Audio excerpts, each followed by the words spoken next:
আগুনের একটা ধর্ম আছে, হিন্দু বৌদ্ধ মুসলিম খ্রিস্টান নয়, ব্রাহ্মণ ক্ষত্রিয় বৈশ্য শূদ্র নয়। আগুন নিজে জ্বলে অন্যকে জ্বালায়, এই দাহিকা শক্তিটাকে সে ধারণ করে আছে, এই ধারণ করাকে ধর্ম বলা হয়।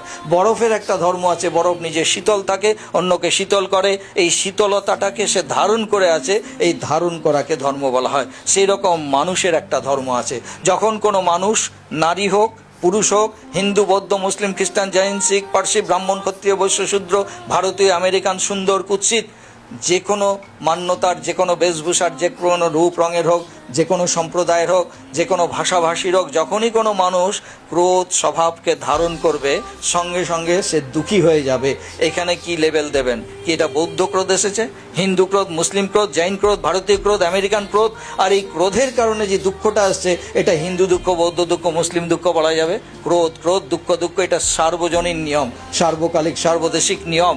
তাহলে এই যখন মানুষের ক্রোধ লোভ ভয় বাসনা দুর্গুণগুলি যখন দূরে সরে যাবে, যখন মানুষের ভেতরে মৈত্রী করুণা মুদিতা উপেক্ষা প্রেম প্রীতি ভালোবাসা এই সদ্গুণগুলি জাগ্রত হবে, ভেতরে একটা মৈত্রী করুণার ঝর্ণা বইতে থাকবে। সেই ঝর্ণার জলে আমি নিজেও স্নিগ্ধতা শীতলতা লাভ করব, আমার সান্নিধ্যে যারা আসবে তাকেও সেই শীতলতা প্রদান করব। এখানে কি লেভেল দেবেন?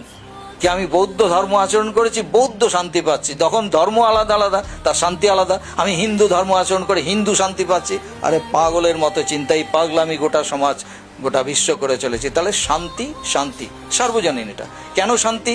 আমার মনকে আমি শান্ত রেখেছি। তাহলে মন কেন অশান্ত হয়? ক্রোধ লোভ ভয় বাসনা অহংকার আসক্তি তৃষ্ণা জাগলেই মন অশান্ত হয়, আর অন্যের অশান্তির কারণ হয়। তাহলে এই মনটাকে যদি আমরা বশ করতে পারি, তাহলে সমস্ত শান্তি চলে আসবে।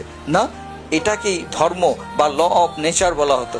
শুদ্ধ ধর্ম হচ্ছে সদাচারের জীবনযাপন করা, আর মনের মালিক হওয়া, আর দুঃখ মুক্তির জ্ঞান ভেতর থেকে উৎপন্ন করা, যেটা আপনারা মেডিটেশন করলে বুঝতে পারবেন।